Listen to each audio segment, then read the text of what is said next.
So there's two walking right through here, and this is the part of the video that's actually pretty exciting because I think we're eating venison tonight.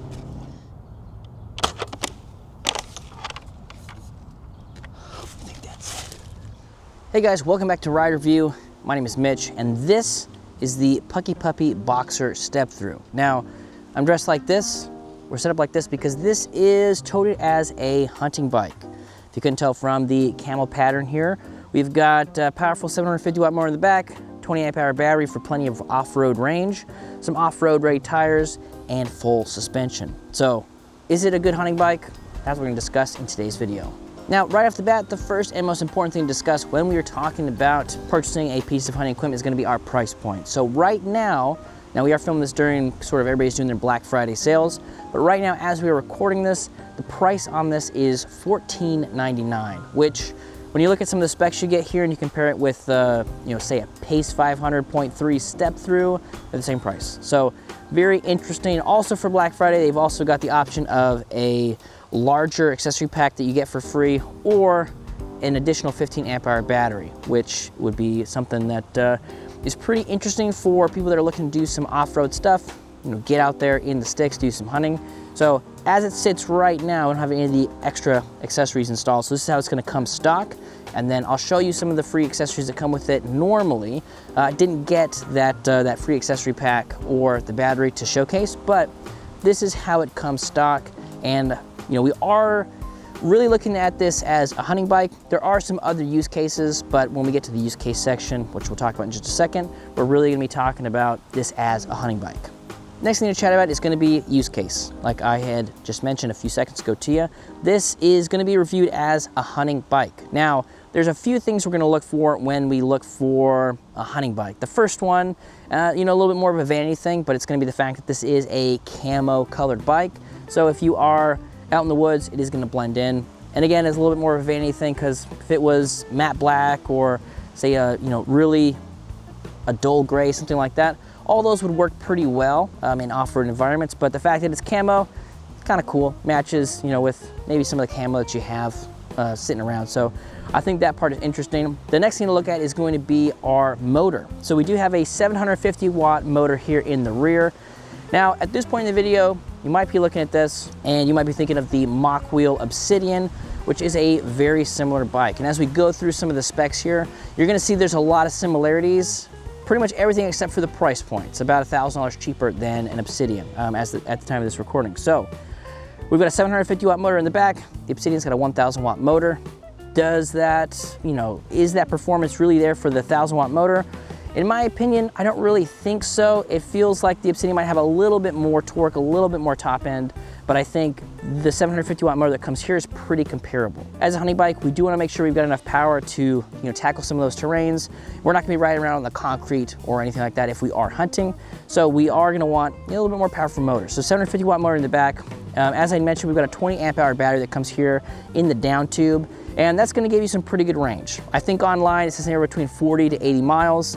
Now realistically, if you are out there hunting and you're using a lot of throttle, it's probably gonna be closer to 30, 35, depending on the terrain you're on. If you're doing a lot of hills, it might be a little bit less, but I think for most folks, 30 to 35 would be pretty good if you're just throttling it. If you're going out there and let's say your hunting kit's not too terrible and you still wanna bike around like a regular bike, you probably are looking closer to 55, 60 miles. Again, depending on the terrain, weight, all that sort of stuff. So anywhere between 30 to 50 miles, I think is a good estimate range. I think the 40 to 80 is a little bit ambitious in my opinion. So we do want a lot of range. The next thing we want is the ability to do some off-roading. We do have these fatter 26 by 4 inch tires. We do have some off-road tread on the outside, which is gonna translate into more control when we get into areas that are loamy, sandy, dirt, mud, places like that. So nice to see that here. We've got suspension up front, which is definitely gonna help as far as being able to control the bike when we're in an off-road environment. And then we've got rear suspension. So again, $14.99. We've got a full suspension fat tire e-bike with a 750 watt motor, 20 amp hour battery. It's pretty crazy when it comes to that. There are some concessions they made, and we'll get to those a little bit later, but as it sits for the price point, it's a pretty decent value just kind of out of the gate. So having that full suspension, it really allows the bike to adapt to the terrain. You'll see people that want full suspension for comfort. Most of those people would probably be happy with a seat post suspension, but here, that rear suspension is really designed to adapt the bike to the environment. And since we're gonna be doing some off-roading, depending on where we're hunting, that is something that is definitely gonna be a plus, in my opinion. The two other things we would look at for this being a hunting bike would be the fact that we do have a full set of fenders here. So mud, dirt, small rocks, things like that aren't gonna be kicked up on you as we're going. These are a plastic fender, so they're gonna make less noise. I think that noise I'm hearing is that rear fender. They're also going to be a lot more resistant to rust and things like that with some of those more heavy duty metal fenders. So I think that's a pretty good plus for a bike that's gonna spend a majority of its life outside in the great outdoors. And we've also got a rear rack. I've got my bag on there right now, but having a rear rack we could put a basket, we could carry some extra hunting stuff. We could also mount a spot for a rifle. I think most of the time it's pretty much recommended to carry a rifle, sling it, something like that, so you have a lot of control over it. But if you did want to find, there's some solutions out there where you can mount something to the rear rack to carry a rifle or a bow. You could do that here. And we do have plenty of axle in the rear for a carcass hauler. So if you see a lot of those e-bikes, Quiet Cat, Rambo, things of that nature, they are going to be shown a lot with a small trailer that you can pull out some game with. So if you think about it, you're out there in the backwoods, you shoot a hog, you shoot a deer, something like that. You pick it up, you throw it in the trailer, you can haul that back. So I think that they gave us pretty much everything that we would need for this to be a hunting bike. A couple of things that I would recommend if somebody's gonna use this as a hunting bike. The first one would be different pedals. The pedals that come on here are fine, very standard, very run-of-the-mill e-bike pedals. However, if you're out there with your boots, you get some mud on those, start to get a little bit slippery. So going with a wider, more of like a mountain bike style pedal that actually has some metal pegs in the bottom, it's gonna give you a lot more traction in those sort of environments. So that would be an upgrade I would definitely think to add. The other thing that we don't see here is a derailleur guard, which I think would also be something. Imagine you're out in the bushes, you're out in the woods, there's a lot of things that could come up and hit that derailleur, which might mess you up a little bit. And so having a derailleur guard on there, I think would help protect that a little bit more. But other than that, we do have, locking grips on here. We do have hydraulic brakes. There are a lot of things that we would want to see on a hunting bike. So all in all, I think they were pretty close as far as giving us an actual hunting bike here. And now is the part of the video where we're gonna talk a little bit more about the specs. We've mentioned we have a 750 watt motor in the rear. We mentioned we got a 20 amp hour battery. Some of the other specs I think that are important here are the fact that we do have hydraulic brakes. And with the hydraulic brakes, it's gonna give us a lot of stopping power, especially for those downhills where we don't necessarily need to bomb it, we're not going too fast. Having the hydraulic brakes here are gonna give us a lot of control. Up here, we've got 180 millimeter rotors, and in the rear, we've also got 180 millimeter rotors, which is pretty much the standard. Would like to see 203s. There's a lot of brands sort of going that route, giving us more rotor to clamp onto. But I think for this bike, again, at this price point, we really are looking at a pretty decent build out for the type of stuff we're talking about doing. Now, from a safety perspective, which brakes are pretty much part of the safety, we do have an integrated front and rear light. Now, if you are actually, leaving super early in the morning to get out to the blind, this is something that it's probably not going to be your primary running light. If you're going slow, it shouldn't be too bad to kind of let you know what terrain's ahead of you. However, if it were me, I probably would mount something up a little bit higher, something that's, 1,000, 1,200, 1,400 lumens, something like that. And mounting up higher is going to give you a better throw angle. It's also, getting something that's a little bit brighter, I think would be a big plus here. So it's nice to see that we do have the light. We've also got a light in the rear. So from a safety perspective, it's easy to be seen when you're out there. But if you want to run this thing in stealth mode, you keep those lights off and you'll be good to go. Now, you may have noticed we don't have a real rifle here. We have got a Nerf gun. And the main reason is because I just got this Nerf gun and I think it's pretty cool. Took it over to the shop and I was, basically shooting everybody with it. Not customers. I don't think that's the right entry to get them to buy a bike, is start shooting at them with Nerf guns when they walk in. But it is a lot of fun. So also, where we're gonna be riding, not really a spot you'd want to carry around, an AR-15 and pretend to do some hunting. But I feel like with this, if we're pretending to do some hunting, kind of going through that scenario, which is what we're doing instead of, just a typical ride test that we normally do over here.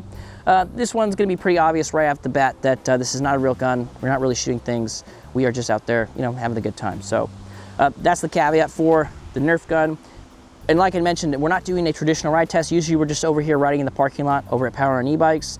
But for this one, because we're testing it like a hunting bike, we really do have to take it, you know, off-roading and sort of run through that scenario.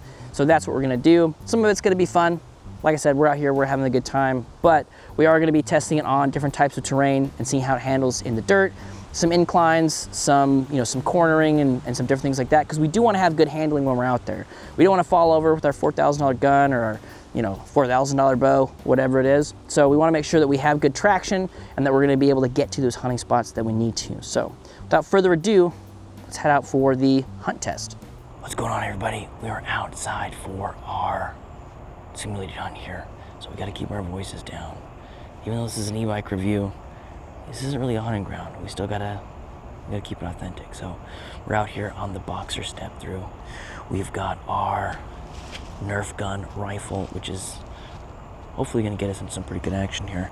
And we're out here on the trails. All I've got with me is the rifle, a backpack, and we're gonna strap this camera on and see how this thing handles in some of this rough terrain back here as we're getting back to our hunting spot. So let's do it. All right, so we're heading into the thick of it. We're letting pedal level 4 right now. Using our throttle. Now, something that I have not mentioned up to this point of the review is you can adjust, similar to the mock wheel bikes, you can adjust top speed here. Really getting some, man, that's smooth. I've hit that bump plenty of times on other bikes, and fat tires plus the full suspension really eats it up.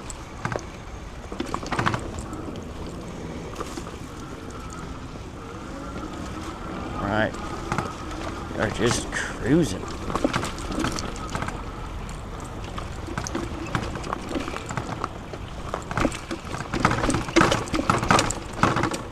I think that noise I'm hearing is that rear fender, because those support arms are not super sturdy. They're fine for what they are, but they're not that sturdy. All right, we got to a different spot on the trail here. Use that Cadence pedal assist. Just nice and easy going through here. Looking for a good hunting spot over here. Now, this might be some of the terrain that you'd be actually, you know, looking to traverse if you were going on a hunt. You know, game trail, something like that. This is a little bit more than a game trail. This is it's a pretty heavily trafficked single track mountain bike trail.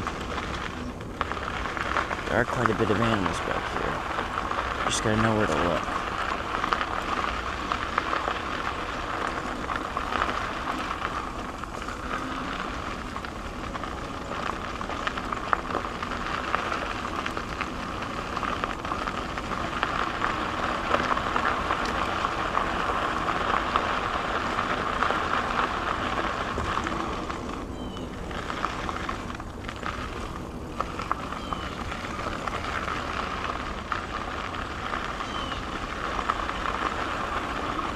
Here we are, just cruising down here. Now, with the full suspension, plus the fat tires, it really is a very, very comfortable ride.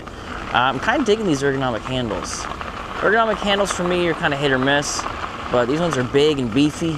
They've got a locking mechanism on there, which if you guys have seen any of my reviews before, you know I usually gripe on. Right now we're just kind of using this to get around the terrain here.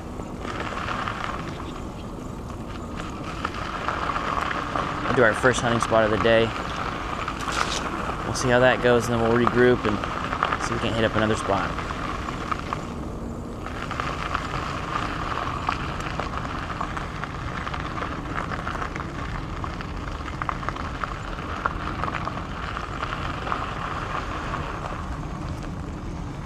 Son of a gun.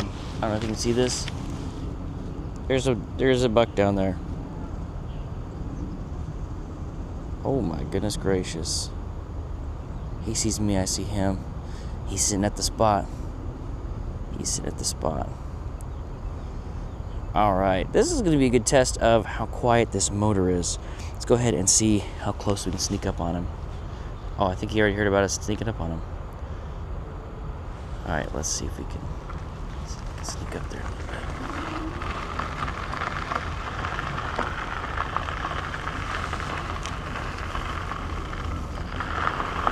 There he goes. He was sitting at the spot. I knew he was gonna be up here.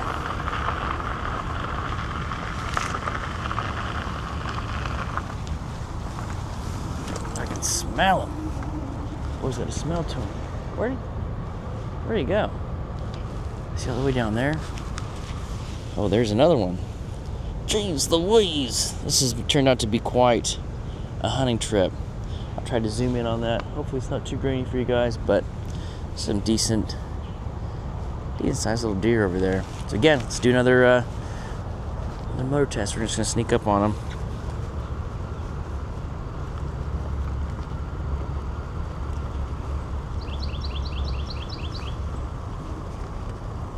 We're able to be pretty quiet here. Oh, he's gone. Spooked him. The big boy over here, and we got a little guy on that side. Man, such beautiful animals. Love it. Well, the first hunting spot has been spoiled. They were literally sitting right where I was gonna set up for the day. And you know what? With hunting, that's what happens sometimes. All right, let's get out of here. Now, since spot number 1 has been burned, let's go ahead and let's do some running and gunning on the backside. See what kind of speeds we can get, even though these are, you know, some pretty tight quarters here. You know, decent torque on this thing. Nothing crazy, but it is getting us up to speed pretty quick. And we are flying. Especially when you're, you know, in a smaller spot like this.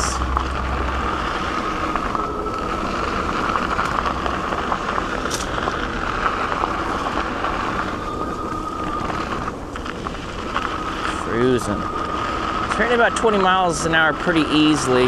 Now the throttle will do more than that, because like I had mentioned, similar to the Mach Boost, you can unlock the speed here pretty easily in the settings. So we're hitting 22, 23. Got these logs coming up here.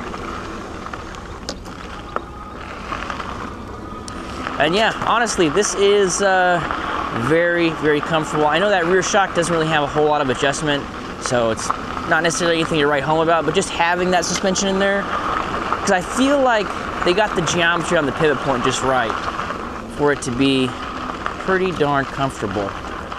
And again, having full suspension is really going to adapt the bike to the terrain, which is really what you're looking for. But we need to head off to our second hunting spot here. See what we can find.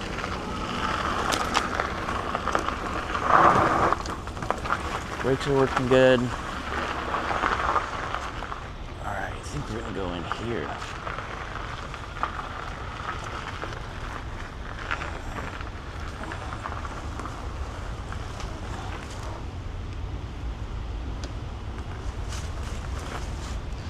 Kind of looks like a trail. Let's see what we can down here. This is a little bit, not quite a trail, kind of a trail. And this might be more like some of the hunting terrain we'd be traversing if you're using this for a real hunt. Not really a trail down here. Maybe a game trail. Maybe a used to be trail. Using the throttle to get up this little hill here. And there's a tree. All right, now we get to the point where we have to push it up a hill. So what I usually do is, if you're gonna get into a situation like this, you remove the trees from your bike, and then you just use the throttle a little bit and kind of walk it up this hill. And really, I feel like I'm basically just walking up the hill. So not too shabby. And that's one of those things where that's probably some of the terrain you're gonna find when you're out hunting around. All right, now while I have a chance, I'm gonna downshift. As soon as we hit that uphill, I was like, oh yeah, I'm in 7th gear still. Always be mindful of your gears, folks.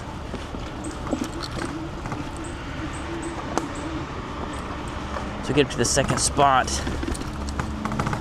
Yeah, really handling wise, really the only negative thing as a hunting bike so far is the fact that that rear fender is flapping up a storm.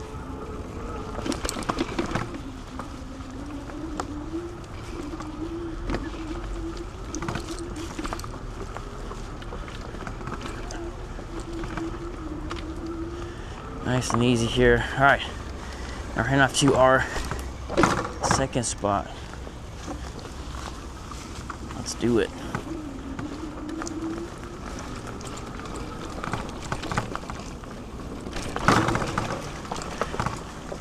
Again, this is probably a little bit similar to hunting terrain. We got pine needles all over the place. That gosh darn fender is flapping.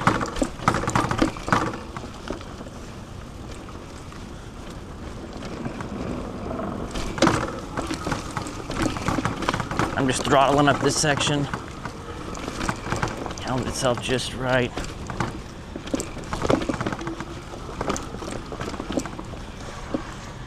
Yeah. I must got turned around.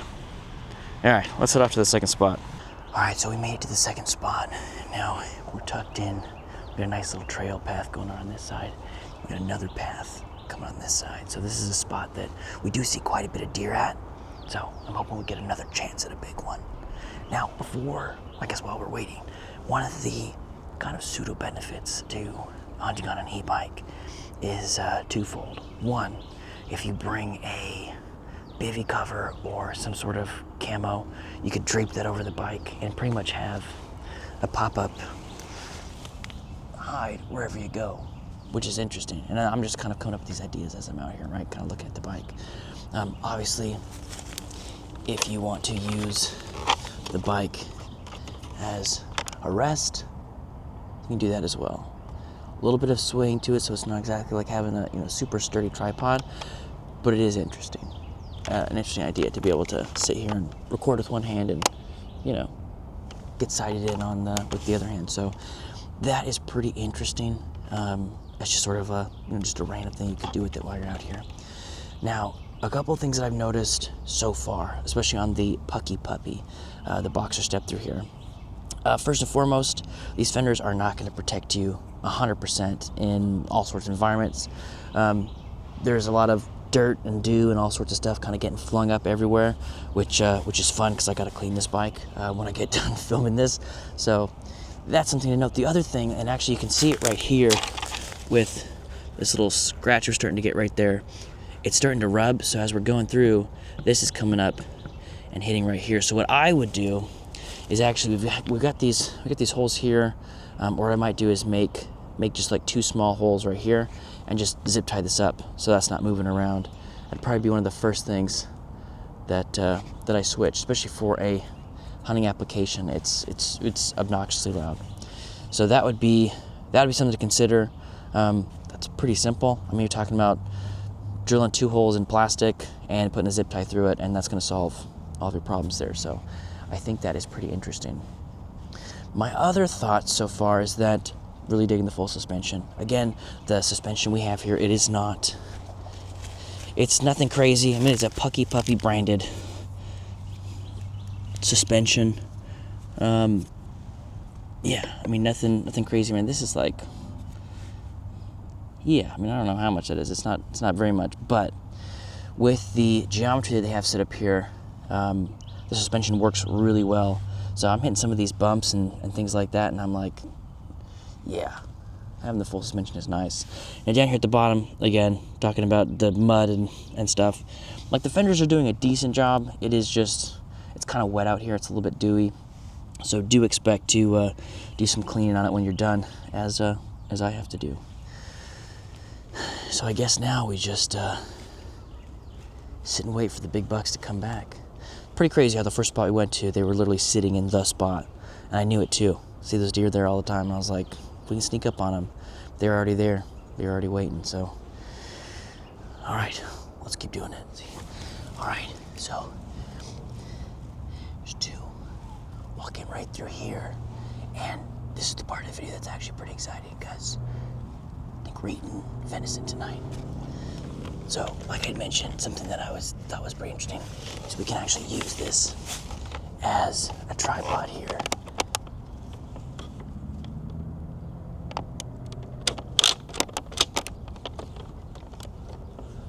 Right. They're walking into view.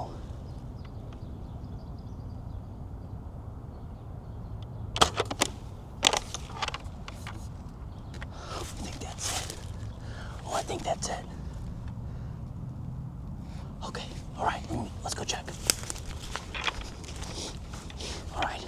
was saying there was 2 of them. So we got a big tree and a little tree. And I don't know if you can tell, but we hit the tree right here, which is exactly where I was aiming for. So I'm pretty freaking stoked. I would say that's a pretty successful hunt and maybe a terrible bike review, but I've had a lot of fun doing it. So thank you guys so much for hanging out with us. I'll catch you on the next one. Let's go. So now we're going to talk about the display and go through the cockpit here. So we've got our display here. It is turned off. What we're going to do is use the power button, which is our top button right here. We'll press and hold that to turn the bike on. Kaboom. Now it is quite a long hold, which is, you know, similar to the mock wheel bikes if you guys are familiar with that. Also the display here, it's basically the exact same thing as the mock wheel display, it just says Puckipuppy on it. But the interface here is a little bit better in my opinion. So right here, 0 to 6, this is going to be our battery bar. So right now we're at 5. It's going to show us our miles per hour, what level of pedal assist that we're in. And then, you know, we're at 0.9 miles, bike's been out for 51 minutes, and it's in eco mode. And then we use the up and down arrows here to change our level of pedal assist. And then we got this little red bar that goes up in accordance with that. We got a power, or we got a horn down here. So it's not something you necessarily want to use while you're hunting, but you know, if you're on your way to your stand and there's somebody in your way, you can beep at them. And we press this button here to turn our light on, which is, you know, pretty easy, pretty standard stuff. Our hydraulic brakes are right here. And then we do have these ergonomic grips that also have a locking mechanism, which I think is a huge plus, especially if you think we're gonna be doing a lot of off-roading here. I think having this locking grip is definitely the way to go. And on this side, we've got our other locking grip here. We've got our thumb throttle on the right-hand side. And the reason it's on the right-hand side versus the left, which is getting a little bit more common with bikes, is we've got a Shimano SIS index shifter here. So there's nothing underneath here to get in the way of this thumb throttle here. So we got 7 speeds on the Shimano shifter, and that is connected back to our Shimano derailleur in the rear. So having 7 speeds, I think is pretty solid. For this bike, we're not necessarily concerned about top speed. In my opinion, it's really a lot about the low-end torque. And also, this is a cadence bike. It's not a torque sensor bike. So not to be confused with the torque we're getting from the motor, but with the cadence, basically, as you're pedaling, the power's on or off. There's magnets down there, and as that rotates around, it's gonna give us our, depending on what pedal assist level we're in, it's gonna go to that certain top speed. And then with a torque sensor bike, it's actually sensing how hard we're pressing down on the pedals. So with this setup right here, it's not really about, like I said, it's not really about top speed. So the fact that we have 7 gears, normally we would look at that and go like, oh, there might be some ghost pedaling involved, but I don't think we'll have to worry about that here based on the terrains where we're gonna be riding it. So from a display cockpit perspective, I think everything here is pretty simple, pretty easy to use. Now, if it were me, and let's say I was gonna keep this bike long-term, I would actually probably look to upgrade this to trigger shifters. And the main reason is, and I'll walk around to the other side of the bike and just demonstrate that real quick. When you go to shift gears on a trigger shifter, everything's right here. So I still have a lot of grip right here. I'm doing everything with my thumb and my index finger here. With this one, to go up into gear, you're pressing the plus button here, and to go down gears, you actually have to take your thumb off of here. So at this point, you can see like, I'm losing a lot of my grip right here. So in an off-road environment, it would be much better to have triggers down here than this. But other than that, if you're gonna keep it, say you're gonna keep it in, you know, 1, 2, or 3, kind of a, you know, a higher gear here, and throttle it most of the time, that's not a huge deal because you're really only going to be pedaling when you need to help it out, giving that assistance if you get into a, you know, a really steep climb or something like that. So all in all, I think it's fairly simple. The screen's easy to see. I'm wearing sunglasses right now and I can still see it, which is nice. So from a cockpit perspective, I think this really just makes a lot of sense. And guys, I think that is going to do it for our review on the Boxer step-through from Puckipuppy. If you guys want to know more about them, I'll have a link down below. And if you got any specific questions about this rig or looking to build off this platform, turn it into the ultimate hunting machine, let me know down in the comments. I love talking to you guys, and we'll catch you on the next one.